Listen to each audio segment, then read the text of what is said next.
They're telling it like it is. My name is Jade Alberts, the founder of Peer Guidance. Telling stories and sharing stories is why I started. I'm passionate about that, yelling from the mountaintops. And this is live. So if you do have any question, please, put them in there. We'll answer them right now if we can get to them. If you're watching this after the fact on LinkedIn and on a rebroadcast, put your questions in there because we will check them and Shelvie and Victoria will answer them. I also wanted to give a big shout out to our sponsors. The Canadian Blockchain Consortium. We're having our Canadian Blockchain Summit on October 19th and 20th here in Calgary. The link will be up in the comment section shortly. Just click on it. And of course, Startup TNT. Very pumped about our next summit. The top 20s tomorrow. We're going to have live shows in Calgary, Edmonton, Regina, and Winnipeg. So, click on the Startup TNT website soon and get your tickets. It's free.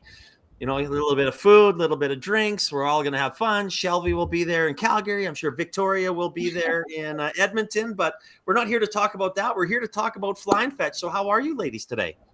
Good, Jace. Thank you so much for having us. Yes, super pumped to be here.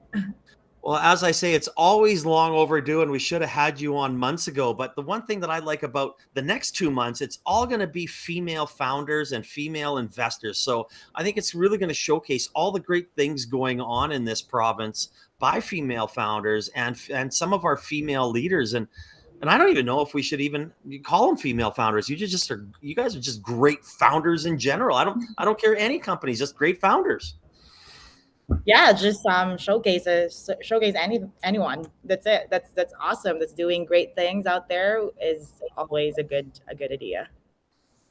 I think so too, right? I mean, everyone thinks I'm a girl with the name Jade, so I always go whenever someone reaches out. Oh, thank you, Mrs. Alberts, and I just usually roll with it. It's like it stops the telemarketers from contacting me when a guy answers, I guess. But I want to talk about Fly and Fetch. So, I mean, I love this idea. We've seen you guys around. We've gotten to know each other over the last few years. So, how did you come up with this idea? Yeah, me and Victoria are immigrants, and I think that's the core of how we got into this idea. And as immigrants, we would love to send packages to our family or get packages from back home, and we would never do it through traditional couriers. It's usually through friends and family, and that's where we're most comfortable doing. And we had this coffee conversation just like this one with Victoria one day, and we were like, what, I need to ship something from the Philippines, where I'm from. Victoria's from Ecuador. And we were like, yeah, like, I think what I'm going to do is I'm just going to find someone traveling from the Philippines and ask them to ship packages. And so I think that was like the aha moment for us. We was like, wait, this is such a thing, and like culturally, and so why is there no platform out there for this? Yes, that was our aha moment. So the very next day, we met again for coffee, and we just create our MVP. We start with our business model, and we were okay. This is how it should work. Of course, we pivoted so many times after that first meeting, but that's how it started. It can't be that easy. Like one day, next day you have your MVP idea going. Like, I mean, I hear lots of good stories. Like, is it really that easy just to kind of say, I'm starting a business and this is what we're doing? No, Absolutely. no. Now that we look back, I mean, it's like what doesn't kill you makes you stronger, I guess. But like we've been through a lot, and it's just resilience getting here. But it's not easy, and it took a village. Like we didn't do it ourselves. We seek for help, and we look for mentorship. We attended a lot of accelerators programs that really helped us get to where we are. So, I mean, we talk about this usually at the end type things when it says it takes a village, and it's one of the things that I love about our Prairies Alberta ecosystem is that village mentality. You can always reach out to someone, and even like Lavender says, her and they were on a few weeks ago. I says, they just love you too. They said, look at this. Oh my God, I love this duo. And I mean, you see so much support in your ecosystem. So how did that help you guys grow as founders or as a business? I mean, I guess it's like 90% of how we grew. Me and Victoria actually started when we were students, Yeah. and we have very less experience. We're also immigrants, so we don't know anyone like we don't have a lot of network to start with in this. And we did that through just attending a lot of community events, participating, connecting with the right people in the community that led us. It's such a I mean, we're so lucky to start it here because we actually had so much support. Every person that we've reached out to is willing to introduce us to the right person, in whatever aspect that we need things to be. And I think that's just gold. I think that was really something that we're very proud of, is like we really seek help when we know that we need help. Yes, and as a student, so when we started, like as Shelby said before, we were students. So the Emoji Center was very, I think like they were very supportive at the very beginning, because when we had this idea of creating Fly and Fetch, we reached out the Emoji Center right away, and they help us to connect with mentors and with other resources. And I feel something that has helped us a lot is that since the first moment when we started, we start applying for everything, like everything, every pitch competition out there, every program, everything. And like we didn't make it at the very beginning, but little by little we started having small wins, and that was very, very good, opening too many doors for us. Yeah. Well, you're getting a lot of love here on LinkedIn right now, where people are saying they're inspirational. They followed you, they watch you, they've been there with you. And I mean, sometimes I'm a little critical of accelerators and then even sometimes founders in general of getting too much into them. So how did you make this, that kind of find that happy medium where I need to grow my business, but yet I still know I need a little bit of help with, attending some of these accelerators? I think it's a personal thing. Like I think as a founder, we have to make the best out of whatever opportunity is in front of us, and I think that's what me and Victoria has been doing all these years. Is that every single um, you know I guess accelerator or program or events that we have attended, we made sure that we take something from it, and also I think it also helps that there's three of us co-founders, and whenever I can't attend, Victoria can attend. Whenever Victoria can't attend, I'm there, and then someone is just building our tech on the back end. So I think in that way we were very clear about like how we sort of divide things on that end, so we're able to sort of like balance work and all of those accelerators. Said Victoria, you feel kind of the same way. There was that happy balance. Yes, I think so. As I said before at the beginning, we applied to too many things. The good part is like we didn't really know how to build all the aspects of the business, and that helped us to find mentors and to find people who actually know how to do it and who can teach us how to do it. Now we are more careful about that. Now we're okay. So we need help. What exactly do we need? And we try to apply to those accelerators that are going to be helping us to go to the next step. No, I love that. I know that. I mean, obviously focusing on growth and getting to that next level is so important. And I mean, I'm sure there's been lots of trials and errors and things probably don't work perfectly at the first time. And then all of a sudden you're working with your dev team and you're trying to get sales and you're trying Yes. to move packages. So let's talk a little bit about actually your process. And for anybody that wants to quickly look at it before this answer, you can just go to Fly and Fetch. It's in the comments section. Click on it. It'll take you directly to the website. So let's talk about how Fly and Fetch works. Yeah, so I can talk about what is the core of Fly and Fetch, and then Victoria can speak more about how it actually works. And so in Fly and Fetch, we're like FedEx, but instead of using air cargos or any of those infrastructure, we hire travelers and we use their luggage space and we fill it up with packages. And then in that way, we're able to provide 80% cheaper than other expedited shipping out there and two times faster delivery. And yeah, like we are mostly shipping from Canada to the Philippines. Now we're just opening our domestic shipments all over Canada, and that's something that we're trying to grow further. So Victoria, do you want to explain how it works if they want to ship or they want to travel for us? Yes. So for the sender's perspective, it's super easy. You just have to go to our website, fill out the form. We just need to know your information, who is your receiver, and what are you sending. We will send you all the details about where you can drop off your package. And if you want us to pick up the package for you, we can also do that. And that's it. We have the package. We manage everything. The package arrives at the destination in 2 to 3 days, and your receiver is super happy. Then, for like talking about the traveler, it's also very easy. We booked people who are planning to travel in the next 3-4 months, and they just have to apply, and they sell their luggage capacity to us. Applying it takes like maybe 2 to 3 minutes. It's very fast. Again, Yes. anybody wants to head to the website, it's in the comments section, and going, and going there. So, I'm gonna fly to, let's say, Toronto.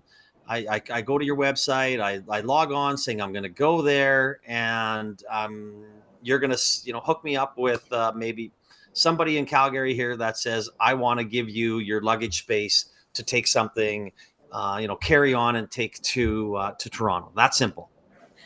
So actually, Fly and Fetch is the company who manages the packages. So you're not going to be connected with the sender. You are always Okay. talking to Fly and Fetch.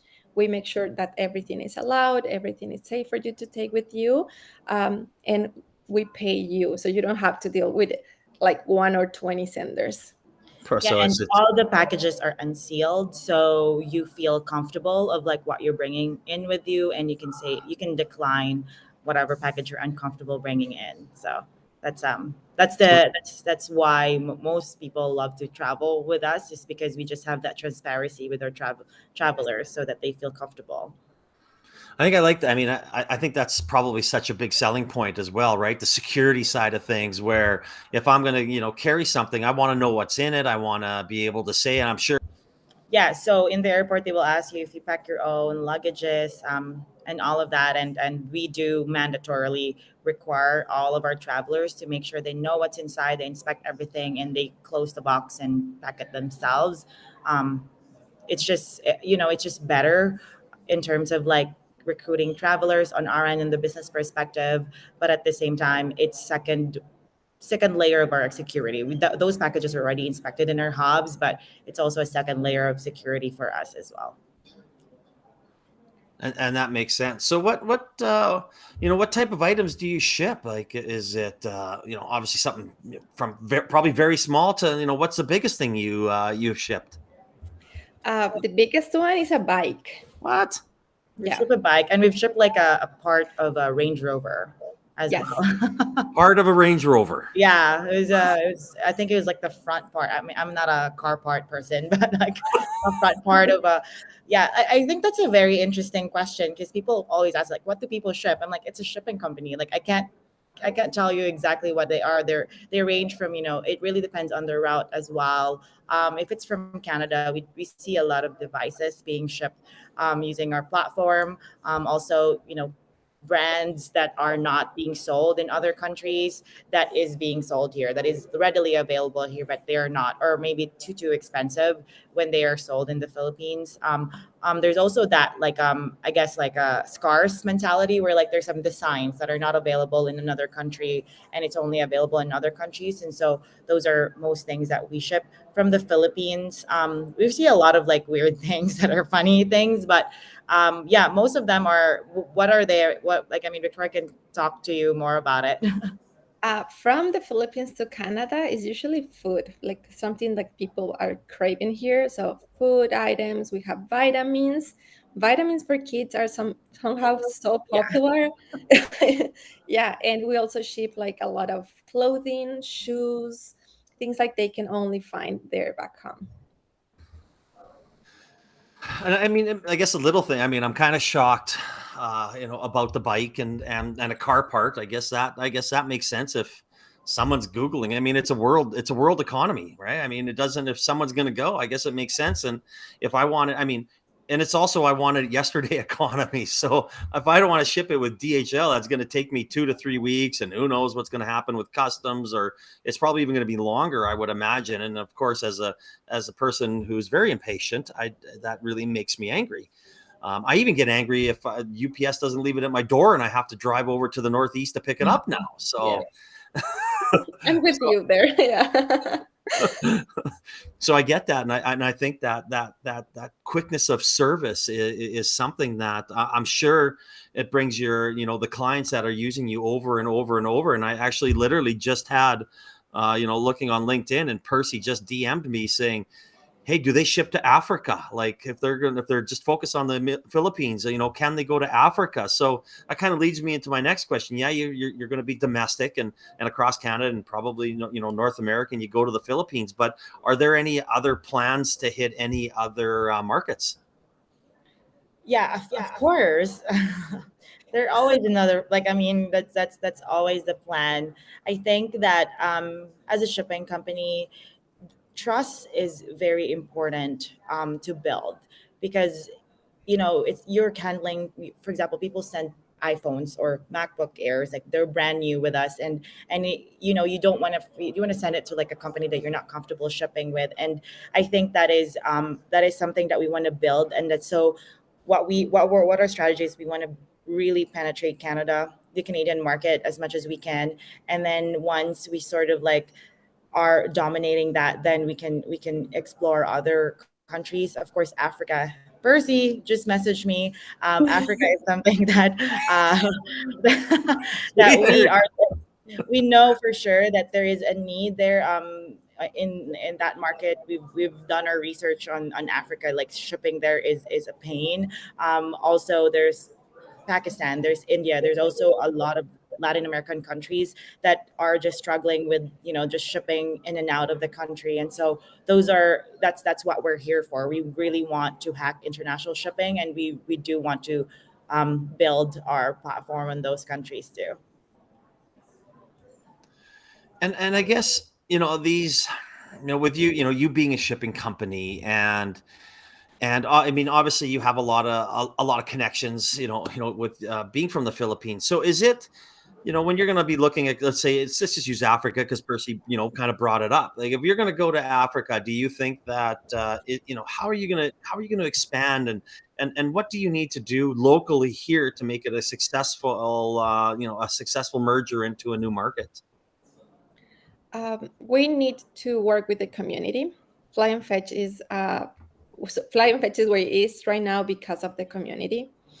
We need to work with people who actually know the African market, and just work with them, build the community, and see like those cultures as well that are very attached to their families, and they're very attached and they trust their community. That's actually a key. And we know Africa, it's good for all of those reasons. I know, like, and actually it's in our plans. But as I Shelby said before, we just need to go little by little, being super strong with one market and then moving to the next one. Yeah, like, I mean, as like adding to what Victoria said, is that those countries or those areas that I mentioned, there's always that, I think there's like that similarity in the culture that we have. And I think we'll just going to sort of like use that, the connectedness to the family, and like being able, like missing home so much, or like being able to be like still having that very tight connection with your home country, is something that we're definitely going to use to sort of like build those communities, and educate people. And also we also need involvement from the community, or someone from a certain African country, to be able to understand their culture better. And that's one of our uh, like strategy of growth, is just to find someone who understands that. Well, and it looks like we have somebody listening that might be able to help you with those communities. Good. Right, Percy? Right. So, Yeah. so I mean, this is one of the reasons why I love telling it like it is. And when we talked before, I love it being live, because, you know, it is a community. It is something that we pride ourselves on. And I mean, Cherry Health got a $50,000 investment from an investor that saw their company on telling it like it is. Maybe you guys found a new partner to open up a new market. And, we talked about it earlier, but this is, again, something that that we need to do, even better, and shout it from the mountaintops. So, I mean, I just love it, and thank you for the comment, Percy, and I'm sure there'll be some conversations that happen after this. But kind of, moving forward with the way things are in the economy, and COVID obviously hampered your business, or stunted your growth maybe a little bit. So now that you're there, you're really starting to scale. What are the kind of top two things that you're going to be looking at in the next, let's call it 6 months, or 3 months, 6 months, a year, that's going to take you from what you're doing now to that company that can ship all over the world? Yeah, so the first is to build more hubs is what will give us that like bump, definitely. And it's just that as a shipping company, you want to ship to as many places as you want to be, and that will just like unlock a lot of like shipping routes and customers for us. So those are our goal in the next 2 years is to build 1,000 hubs, or to have 1,000 hubs. So yeah, like we really want to be like a shipping company. I mean, our hubs is it's an Uber driver version of like what an actual hub. So there's no infrastructure costs related. It's just you, but purely human capital, people wanting to work from their home. So we're also going to be helping people with extra income as a part-time job. Second, do you want to do the second one, Victoria? Yes. Second, we're gonna be focusing a lot on businesses. Now that we have regular shipments, we can promise our businesses that we can ship packages for them, and they're gonna be arriving to their clients every single week, and it takes only 2 to 3 days.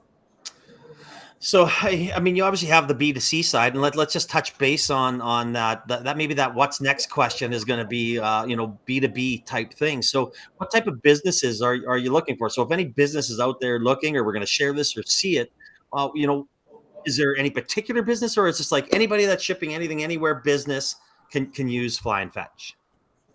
Yeah, great question. So right now, we have a lot of e-commerce stores that ship through us. Most of them, it's either they're getting their supplies internationally and selling it here, all over Canada, to their clients. And then for our local shipments, like there are people who wants to ship to their clients, but they want to be able to provide that Amazon like shipping, where like it's next day or same day delivery. And with our platform, we're able to do that in domestic shipments that we're having, whether it's from Edmonton to Toronto, for example. It will be there in 24 hours, as an example. And so those are like the e-commerce stores are what we're currently looking for right now.